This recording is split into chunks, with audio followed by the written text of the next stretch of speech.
പോണതൊരു സ്ഥലമുണ്ട്. സുഹൃത്തിനെ തേടി ഗോവയാണ്. 85 ശേഷം നമ്മൾ ആ സുഹൃത്തിനെ കണ്ടിട്ടില്ല. കാണാനുള്ള ആകാംക്ഷയോട് കൂടി ഗോവയാണ്.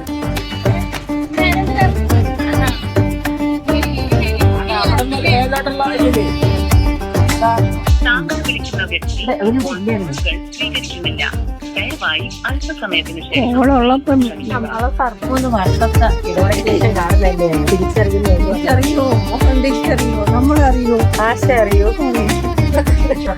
അധികമാണ്.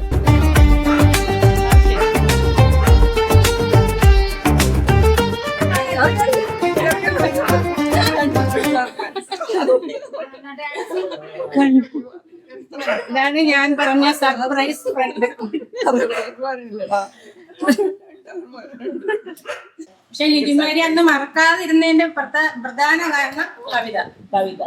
ലിജിമാരി പാടിയ കവിതകള് മനസ്സിൽ അത്രയും ആഴത്തിൽ നമുക്ക് വോക്കൽ പാൾസിയാണ് വന്നത് കൊറോണ വന്നിട്ട്. ഇപ്പം മറ്റേ ജയകുമാർ ഡോക്ടറില്ലേ വോക്കൽ തെറാപ്പിസ്റ്റ്, അദ്ദേഹത്തിനാണ് കാണിച്ചത്. അപ്പൊ പറഞ്ഞു വോക്കൽ കോഡ് പാൾസിയാണ്, അപ്പൊ സർജറി ചെയ്തെങ്കിലേ അത് നേരെ ആവുള്ളൂ.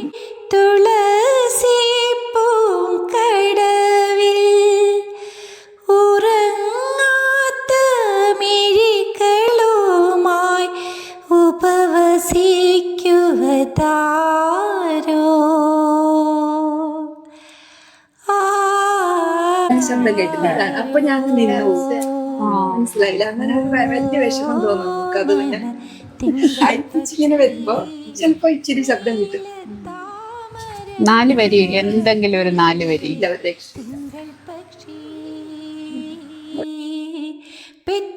കൊറോണ വന്നതിന് ശേഷമാണ് ഫുൾ സൗണ്ട് പോയത്. കടന്നു വന്നവർ ഉടമകളായി നാം അടിമകളായി. മീൻസ് ബ്രിട്ടീഷുകാര് കടന്നു വരുന്ന നമ്മള് അടിമകളായി. വിരുന്നു വന്നവർ വീട്ടിനധിപർ ഒരുക്കി നാം അന്നുപചാരം. അറയുടെ താക്കോൽ അടിയറ വച്ചു തുറന്ന കണ്ണുകൾ നിറയുമ്പോൾ അറകൾ തുറന്നവർ അശുദ്ധമാക്കി നിറഞ്ഞു നിന്നൊരു തറവാട്. നമ്മുടെ തറവാട് നിറഞ്ഞു, അത് ഫുൾ അശുദ്ധമാക്കി അവര് കടന്നു. വൈഫ് പിന്നെ സാജി ഹോസ്പിറ്റലിൽ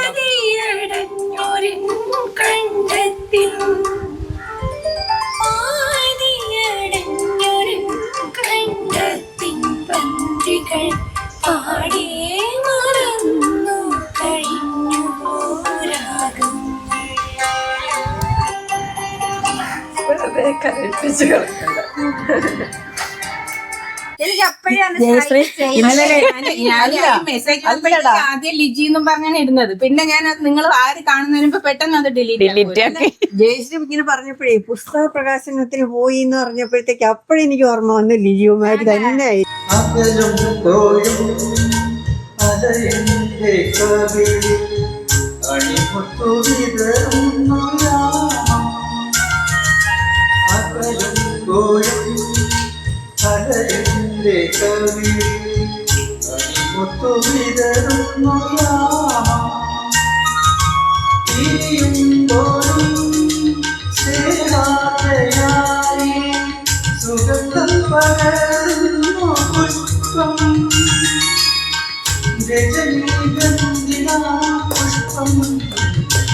പിന്നെ എന്റെ പ്രത്യേകത പറയുവാണെങ്കിൽ എന്റെ സാറ് വരച്ചതാണ് ഈ പടം. അപ്പൊ എന്റെ സാറിന്റെ ആണ് ഈ കവർ പേജ്. അപ്പൊ അതിനകത്ത് ഇതേ 2 വിരല് കാണിച്ചിട്ടുണ്ട്. പിന്നെ എന്റെ സാറിനെ പറ്റിയ ഒരു കവിതയും കൂടെ ഉണ്ട്, അതുകൂടെ വയ്ക്കാം. സാറിനെ പറ്റിയുള്ള കവിത ഒരു കവിതയാണ് ലാമർക്കിനിച്ചിരിയാണ് 51 കവിതയുണ്ട്. പേരയ്ക്ക് കവറിട്ട ദുഷ്ടൻ, കിളിക്കുഞ്ഞ് ആക്രോശിച്ചു, ഞാൻ മണ്ണിൽ നിന്ന് നീ മണ്ണിൽ നിന്ന്, ഞാൻ മണ്ണിലേക്ക് നീ മണ്ണിലേക്ക്, പിന്നെ മണ്ണിൽ വിളയുന്നതെല്ലാം എനിക്കും സ്വന്തം നിനക്കും സ്വന്തം, പിന്നെ നീ മാത്രം എന്തേ സ്വാർത്ഥനാവുന്നു. കിളിക്കുഞ്ഞ് ആക്രോശിച്ചു. കവറിട്ട ദുഷ്ടൻ പേടിച്ച് കവർ വലിച്ചു കീറി. സത്യമാണ് കേട്ടോ ഇത്, സത്യമാണ് ഇത്, സത്യം പറഞ്ഞ സംഭവം. എന്നിട്ട് മുഴുത്ത പേരയ്ക്കയെ മുക്തയാക്കി. കിളി ചിലച്ചു പറന്നെടുത്തു, ഒരു കൊത്തു കൊത്തി പറന്നു പോയി. നിനക്കും വേണ്ട എനിക്കും വേണ്ട, കഴിക്കൂലല്ലോ നമ്മള് കൊത്തി കഴിഞ്ഞ. നിനക്കും വേണ്ട എനിക്കും വേണ്ട, ആർക്കും വേണ്ട. കിളി കലമ്പി പറഞ്ഞു. പേരയ്ക്ക് ആർക്കും ചിരിച്ചു. എന്തിനാണെന്നറിയോ? സ്വന്തമായി ജനിച്ച് മരിക്കാൻ സാധിച്ച സന്തോഷം വരും. പേരയ്ക്ക് ഭയങ്കര സന്തോഷം, എനിക്ക് സ്വന്തമായിട്ട് ജനിച്ചു മരിക്കാൻ എനിക്ക് പറ്റുമല്ലോ. അപ്പൊ മുഴുത്ത പേരയ്ക്ക് ചിരിച്ചിട്ടേയിരുന്നു. പഴുത്ത് മുഴുത്ത് ചൊരിഞ്ഞു വീട് മണ്ണായി മാറാൻ കഴിയുമെന്ന് സന്തോഷിക്കും. ഒരുപാട് താങ്ക്സ് എല്ലാവർക്കും ഇവിടെ വന്നതിന്, എന്നെ കൊണ്ട് പാടിപ്പിച്ചതിന്, എന്നെ സന്തോഷിപ്പിച്ചതിന്, എന്നെ കരയിപ്പിച്ചതിന്, എല്ലാത്തിനും ഒരുപാട് നന്ദി. സൗണ്ട് എല്ലാം തിരിച്ചു വരും.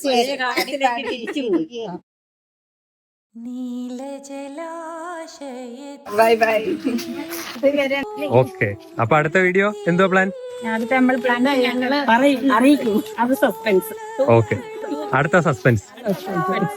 മേറ്റൊരു നീലത്താമര വിരിഞ്ഞു, നീലജലാശയത്തിൽ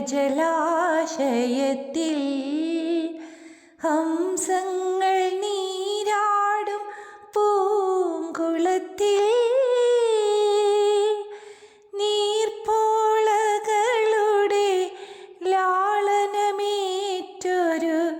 നീലത്താമര വിരിഞ്ഞു, നീലജലാശയത്തിൽ